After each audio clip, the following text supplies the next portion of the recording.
Start. मैं आशा करता हूँ कि इस सदन के लिए ये अंतिम अवसर होगा, जबकि इस संविधान में इस आधार पर यह संशोधन करने का अवसर आया है।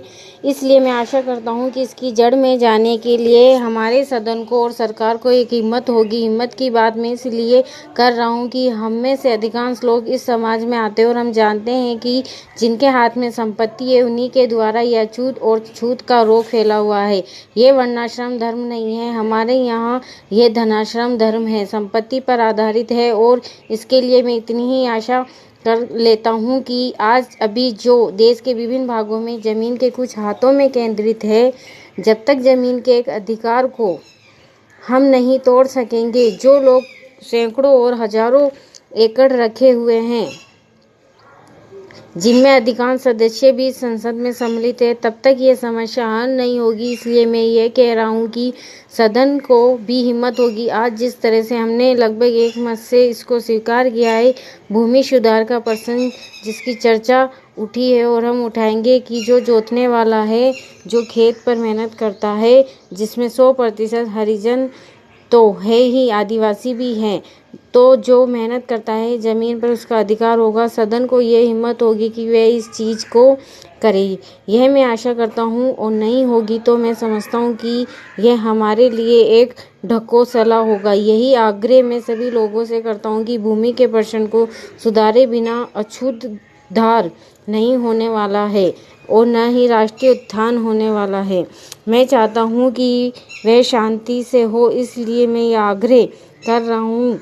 नहीं तो अशांति फूटेगी, लेकिन हम चाहते हैं कि शांति से हो। इसलिए मैं फिर आग्रह कर रहा हूँ कि दल और पार्टी दीवार तोड़कर हम इस प्रश्न को ले और केंद्रीय सरकार भी हिम्मत करे। प्रधानमंत्री प्रतीक्षा में न रहे, कुछ और लोग इधर से चले जाएंगे तो वह करेगी, और लोग जाएंगे तो वह कठिनाई में फंस जाएंगी। इसलिए मैं कह रहा हूँ कि यह अवसर है पेरा। हम सभी यह मानते हैं कि आज ऐसे समय में, जबकि देश के सामने बहुत कठिन समस्या है, यह सदन एक महत्वपूर्ण प्रश्न पर विचार कर रहा है। माननीय प्रधानमंत्री जी ने आज जो भाषण इस सदन में दिया है और जो अपील उन्होंने राष्ट्र के नाम प्रसारित की है, उसके लिए हम उनको हृदय से धन्यवाद देते हैं। आज उन्होंने अपने भाषण में ये बिल्कुल बता दिया है कि यद्यपि हम हिंदुस्तानवासी शांति चाहते हैं और हमने बराबर हर कीमत पर शांति को बनाए रखने की कोशिश की है, लेकिन इसका यह अर्थ नहीं हो सकता कि हम अपनी सीमाओं का उल्लंघन सहन करें, या इसका यह अर्थ या अपने राष्ट्र की कोई भूमि किसी को देकर शांति स्थापित करने का प्रयत्न करें। प्रधानमंत्री जी ने सदन के सामने जो भाषण दिया है और जो आंकड़े सदन के सामने रखे हैं, सचमुच उनसे यह स्पष्ट प्रकट हो जाता है कि हमारी जिन सीमाओं का आज पाकिस्तान अतिक्रमण कर रहा है, वे सीमाएं और वह भूमि सब हमारी है। इस समय पाकिस्तान का जो रवैया है वे कोई नई बात नहीं है। हमने बराबर पाकिस्तान की ओर मित्रता का हाथ बढ़ाया है, लेकिन पाकिस्तान ने बराबर उस हाथ को काटने का प्रयत्न किया है। देश के विभाजन के समय से लेकर हमने बराबर हर प्रश्न का, हर विषय को मित्रता से तय करने का प्रयत्न किया है, चाहे पाकिस्तान का रुख किसी भी प्रकार का क्यों न रहा हो। देश के विभाजन के समय हमने पाकिस्तान के साथ जो समझौता किया है, उसके अनुसार हमने पाकिस्तान को उसके हिस्से से अधिक दिया है। उसके पश्चात भी जब जब कोई प्रश्न हमारे सामने आए, हमने उनको उचित प्रकार से तय करने का प्रयत्न किया है। आज भी पाकिस्तान की तरफ हमारा करोड़ों रुपए का कर्ज है, जिसको पाकिस्तान ने आज तक नहीं दिया है, लेकिन फिर भी हमने पाकिस्तान के साथ अच्छा बर्ताव रखा है।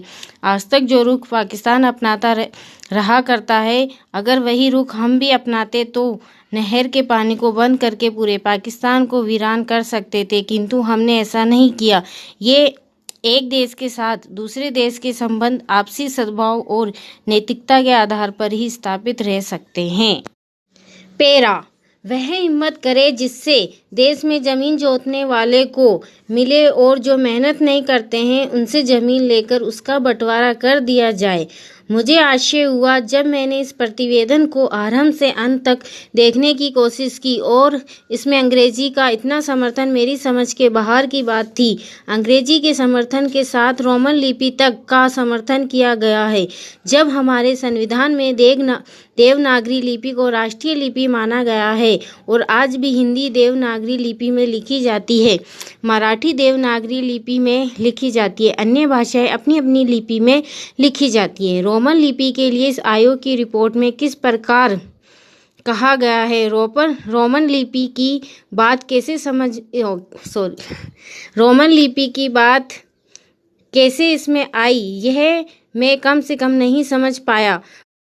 पैरा पर एक बात देखने योग्य है कि अंग्रेजी का इतना समर्थन होने के बाद भी और कई विदेशी विशेषज्ञ इस आयोग के सदस्य होने पर भी अंत में उन्होंने भी माना कि अंततोगत्वा शिक्षा का माध्यम प्रादेशिक भाषाएं होगी। आयोग को यह भी मानना पड़ा कि अंग्रेजी के माध्यम रहने से देश में हानि हो रही है और संसार के किसी भी देश में ऐसी स्थिति नहीं है। आयोग स्वयं इस बात को स्वीकार करता है कि इस प्रकार विदेशी भाषा के माध्यम से हमारे देश में कितनी हानि हो रही है। मैं त्रिसूत्री भाषा फॉर्मूले का समर्थक हूँ। हिंदी साहित्य सम्मेलन, जो हिंदी की सर्वमान्य संस्था है, जिसका इस समय मैं अध्यक्ष हूँ, उस सम्मेलन ने भी त्रिभाषा फॉर्मूले को स्वीकार किया। यद्यपि हम ये उचित समझते थे कि द्विभाषा फॉर्मूला रहता है, एक मातृभाषा और दूसरी राष्ट्रभाषा, लेकिन हमें इस बात का भेद था कि यदि द्विभाषा फॉर्मूला रहेगा तो मातृभाषा और अंग्रेजी रहेगी। इसलिए हमने विवश होकर, प्रेम से नहीं, उत्साह से नहीं, बल्कि लाचार होकर त्रिभाषा फॉर्मूला स्वीकार किया कि मातृभाषा रहे, हिंदी रहे और तीसरी भाषा अंग्रेजी या कोई भी दूसरी भाषा रह सकती है। कहा जा सकता है कि हमारे यहाँ अभी पैरा स्नातकोत्तर पढ़ाई के लिए पर्याप्त। बड़ी गलत बात यह है, अभी सरकार के द्वारा कुछ ही महीने पहले यहाँ पर एक प्रदर्शनी हुई थी। उस प्रदर्शनी से यह बात स्पष्ट है कि हमारे यहाँ पर वैज्ञानिक और शास्त्रीय विषयों पर भी कम से कम हिंदी में पर्याप्त पुस्तकें हैं। पैरा हमारे यहाँ अशांति क्यों होती रहती है? इसलिए नहीं कि पुलिस वालों की संख्या बहुत कम है। अशांति इसलिए होती रहती है कि समाज में ऊंच नीच है और लोग अनुभव करते हैं कि उन्हें न्याय नहीं मिल रहा है। कानून और व्यवस्था की समस्या केवल भारत में ही नहीं है। मैं आपसे अमेरिका की ओर देखने को कहूँगी। मैं कहूँगी कि आप अन्य अनेक विकसित देशों की ओर निगाह डालें, जहाँ न पैसे की कमी है, न रोजगार की, न दुनिया के सुख साधनों की। मैं आपको विश्वास दिला सकती हूँ कि मैं एक अकेली स्त्री जितने सुरक्षित भावों से कोलकाता या दिल्ली की सड़कों से गुजर जाती है, उतनी उस देशों के अनेक शहरों से नहीं गुजर सकती। गुजरात को क्या सहायता दी गई, क्या आपने इसके आंकड़े देखने का कष्ट किया है? मैं यहाँ कागज पत्र लेकर नहीं आई हूँ, लेकिन मैं यह कह सकती हूँ कि गुजरात को भारत के कई राज्यों की अपेक्षा अधिक सहायता मिली है। आपने एक या दो विशेषज्ञ परियोजनाओं की चर्चा की है। प्रत्येक परियोजना पर उसकी आवश्यकता के अनुसार विचार किया जाए और आवश्यकता का अभिप्राय नहीं है कि अमुक फर्म या व्यवसाय गृह को क्या मिलता है। आवश्यकता का आशय यह है कि उससे देश को अपने पांवों पर खड़े होने से सहायता मिलती है या नहीं। हमें उर्वरकों की आवश्यकता है, हम उन्हें प्राप्त करने के लिए सभी संभव उपाय कर रहे हैं, लेकिन हम विदेशी कंपनियों के हाथ बिक कर उर्वरक नहीं पाना चाहते और जब तक मैं सत्तारूढ़ हूँ, मैं ऐसा नहीं होने दूंगी, चाहे कैसा भी दबाव क्यों ना पड़े। अगर आप चीखना चाहते हैं तो विश्वास रखिए, आप मुझसे ज़्यादा जोर से नहीं चीख सकते। इतना मुझे आपसे कहीं ज़्यादा अनुभव है। प्रत्येक मामले को तब तक तय किया जाएगा जब वे विचार के लिए उठाया जाएगा। जहाँ तक टाटा परियोजना का संबंध है, वे योजना अभी सरकार के सामने नहीं आई है। यदि वे आएगी तो उस पर वैसी अन्य योजनाओं की तरह समुचित विचार किया जाए।